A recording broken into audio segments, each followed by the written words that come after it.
it's not often that big clubs like Real Madrid say don't get what they want. Does that just show what you've built, how big Arsenal are now, and they're no longer in a position where they have to sell big stars or they can't keep hold of big stars? I don't know. I can talk about what we want, and what we want is to have our best players and the players that certainly we believe that they can still give much more to the club and what we want to achieve with us. And so far, we are achieving it by case. Were there any nerves about when you kind of heard the noise around him? Was there any kind of, I need to go and talk to him to make sure that this doesn't happen? I don't know if that's the right word. I think what you are hoping is that when you make the decision that you want to extend a player's contract and life with the club, is that they feel the same way. If suddenly you feel that this is not happening, I think you need to question the whole process again, because I don't think that's a good starting point for anything that you want to build. So we haven't had to go through that because he was very clear, in particular Willie, that he wanted to stay with us. And just finally, so Martin could come back into the team. Mm-hmm. I think there's a general kind of feeling that if you have a captain of a club, the captain has to start, he has to play. Do you share that role? That despite they may not be in the best form or might not be fully fit, that the captain has to start and play? Well, ideally, your captain is a starter, yes.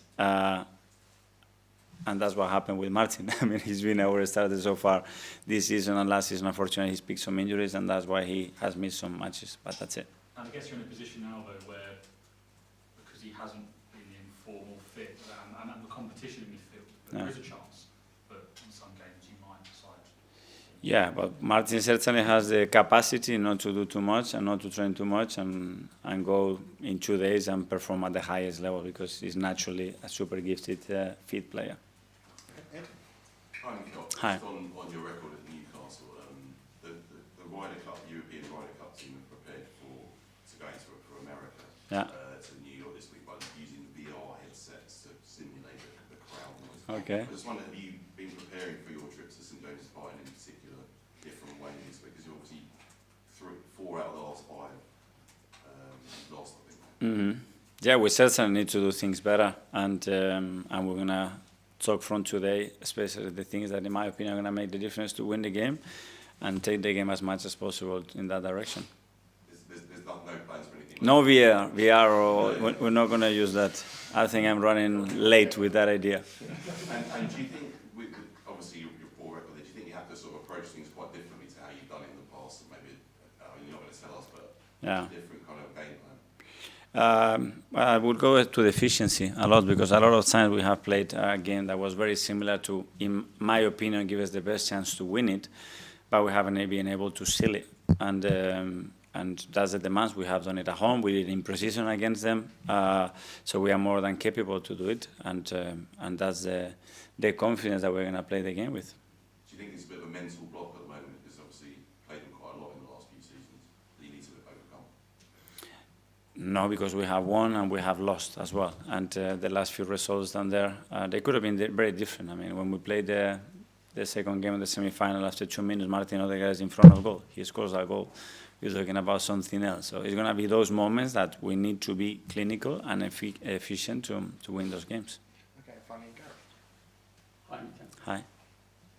Moving away from Saliba, but staying on defence, Newcastle this year, 3 goalless draws in the Premier. The one victory they had was 2-0 against Wolves. So is this going to be a case on Sunday where the Arsenal's so-called handbrake will be left off? Well, we're going to be trying to be as dominant as we possibly can always, with a lot of attacking plays and attacking threat, and to create that threat from various ways, because it's not only one way, it's a lot of ways that we can hurt them, and we're going to try in different ways.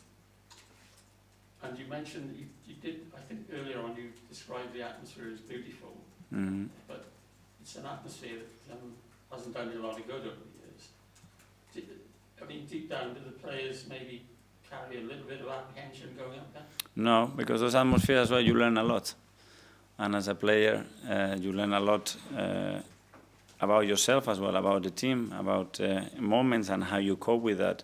And that atmosphere maybe has helped us a lot to go into Champions League games away from home against the Bernabeu and feel like you can still be so dominant, own the plays and play the way we want to play. So there is always a lot of things that you can take from games.